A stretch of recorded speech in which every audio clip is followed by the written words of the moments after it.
안녕하세요. 오늘 우리가 함께 깊이 있게 살펴볼 주제는 최근 자본시장과 소비 트렌드에서 가장 뜨거운 화두로 떠오른 코스메슈티컬 시장의 패러다임 변화입니다. 화장품을 뜻하는 코스메틱과 의약품을 뜻하는 파마슈티컬의 합성어인 코스메슈티컬 시장은 최근 제약사들의 주도하에 구조적인 전환기를 맞이하고 있습니다. 과거 화장품 소비의 중심축이 백화점이었다면 이제는 약국이 그 자리를 빠르게 대체하고 있는 현상이 정량적인 데이터로 입증되고 있습니다. K-메디컬 뷰티의 이러한 변화가 단순한 유행을 넘어 왜 하나의 거대한 메가트렌드로 자리 잡게 되었는지, 그리고 국내 주요 제약사들이 어떤 기술력과 비즈니스 모델을 가지고 시장을 확장해 나가고 있는지 다각도로 분석해 보겠습니다. 이러한 변화의 근본적인 원인은 소비자들이 제품을 인식하고 구매하는 기준이 고도화되었기 때문입니다. 과거의 화장품 시장이 유명 브랜드의 이미지나 화려한 포장, 그리고 감성 마케팅에 의존하여 단순한 보습 위주의 제품을 소비했다면, 최근에는 유효 성분의 종류와 의학적 효능을 직접 분석하는 고효능 실용주의가 부상하고 있습니다. 특히 트렌드를 선도하는 잘파 세대, 즉 Z세대와 알파 세대는 소셜미디어를 통해 고가의 백화점 브랜드 대신 약국에서 저렴하게 구매할 수 있는 고효능 일반 의약품을 홈케어의 대안으로 공유하고 있습니다. 동아제약의 티판테놀이 기저귀 발진 치료제에서 피부 장벽 보호 크림으로 재발견되거나, 한미약품의 유리아 크림이 습진 완화제에서 미용 목적의 고함량 각질 제거제로 구매가 늘어나는 현상이 바로 이러한 소비 혁명을 대변합니다. 이러한 실용주의적 소비 트렌드는 정량적인 수치로도 명확하게 증명됩니다. 국내 약국 채널은 내국인의 견조한 기초 수요 성장과 더불어 외국인 관광객들의 새로운 K-뷰티 쇼핑 성지로 완전히 자리 잡았습니다. 2025년 4월 한 달간 외국인의 약국 결제액은 295억 원을 기록하며 전년 동월 대비 186% 이상 폭증하는 사상 최대치를 기록했습니다. 국적별 지출 규모를 보면 일본이 48억 원으로 가장 큰 소비국으로 떠올랐고, 재생의약품을 선호하는 미국이 45억 원, 대량 구매 패턴을 지속하는 중국이 40억 원으로 그 뒤를 잇고 있습니다. 건당 평균 결제액 역시 47,000원에 달해 일반적인 약 조제 수준을 크게 뛰어넘는 뷰티 쇼핑이 주를 이루고 있으며, 서울뿐만 아니라 부산과 제주 등 지방 거점으로도 외국인 직접 유입이 활발해지고 있습니다. 그렇다면 약국 일반의 약품이 이토록 전통적인 럭셔리 스킨케어 시장을 강력하게 잠식할 수 있는 이유는 무엇일까요? 핵심은 유효 성분의 함량과 가격 경쟁력, 그리고 치료적 효능의 차이에 있습니다. 백화점에서 판매되는 수십만 원대의 고가 안티에이징 크림은 실질적인 핵심 유효 성분의 함량이 0.01% 미만의 극소량에 불과한 경우가 많고, 규제상 의학적 치료 효과를 마케팅에 직접 활용할 수 없습니다. 반면에 만원에서 2만원대의 구득이 가능한 약국 일반의 약품은 식품의 약품안전처의 엄격한 가이드라인에 따라 강력한 활성 성분을 고농도로 함유하고 있어서 의학적인 치료 효과를 명확하게 표방할 수 있습니다. 유통 거품을 걷어낸 합리적인 가격 구조와 확실한 임상적 효능이 기성 럭셔리 화장품의 완벽한 대체제로 작용하고 있는 것입니다. 기업의 관점에서도 코스메슈티컬 사업은 이익 체력을 극대화하는 R&D 차익거래 모델로 평가받습니다. 전통적인 신약 개발은 천문학적인 초기 비용이 투입되고 10년 이상의 장기 임상을 거쳐야 하며, 임상 실패에 따른 불확실성과 특허 만료 리스크가 상존합니다. 반면에 코스메슈티컬 전환 모델은 이미 병원 처방과 임상을 통해 안전성과 효능이 완벽히 검증된 독자 성분을 활용하기 때문에 단기간에 화장품 재형화가 가능합니다.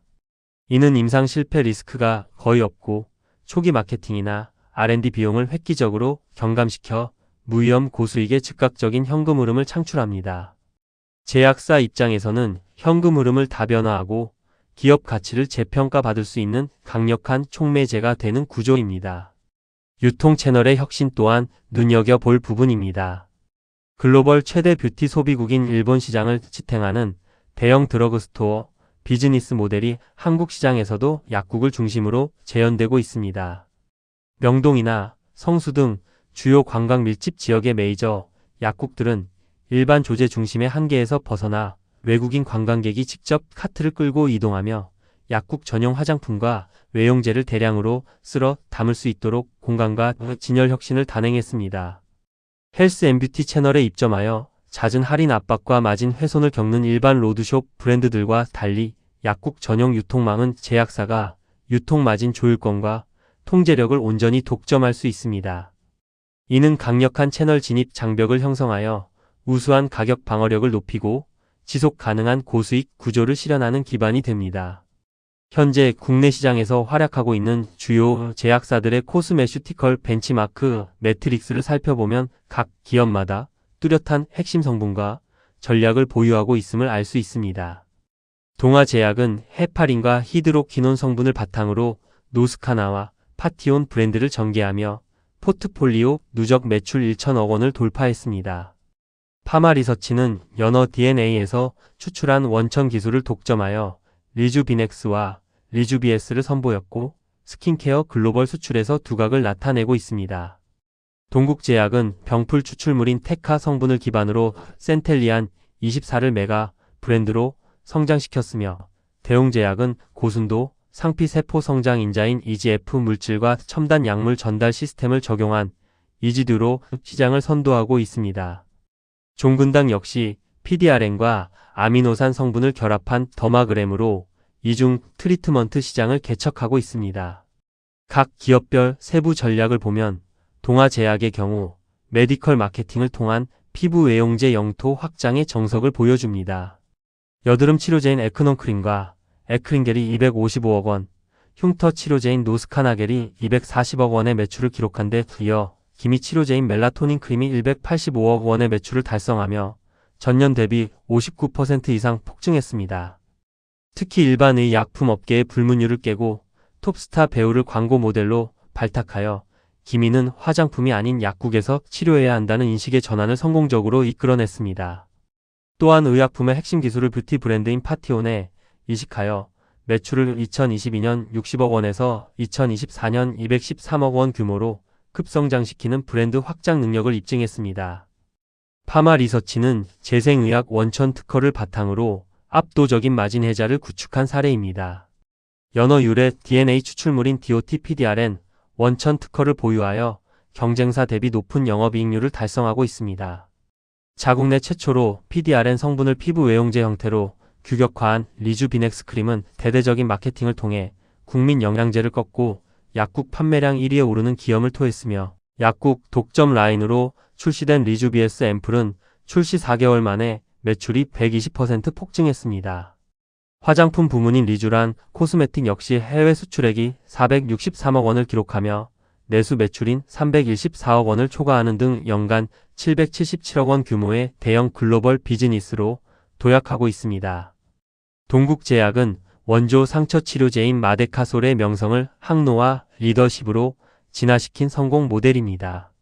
마데카솔의 주성분인 병풀 추출 유효 물질 테카의 원천 가공 기술력을 바탕으로 출시한 더마 코스메틱 브랜드 센텔리안 24와 대표 제품 마데카 크림은 출시 10년이 채 되지 않은 시점에 누적 매출액 1조 원을 돌파하는 신화를 기록했습니다.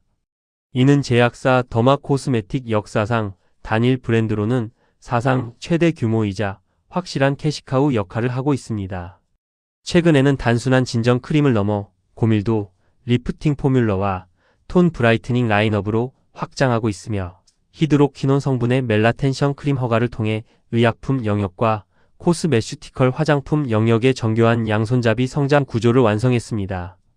마지막으로 대웅제약과 종근당은 첨단 약물 전달 기술과 복합적인 이중 솔루션으로 시장을 혁신하고 있습니다.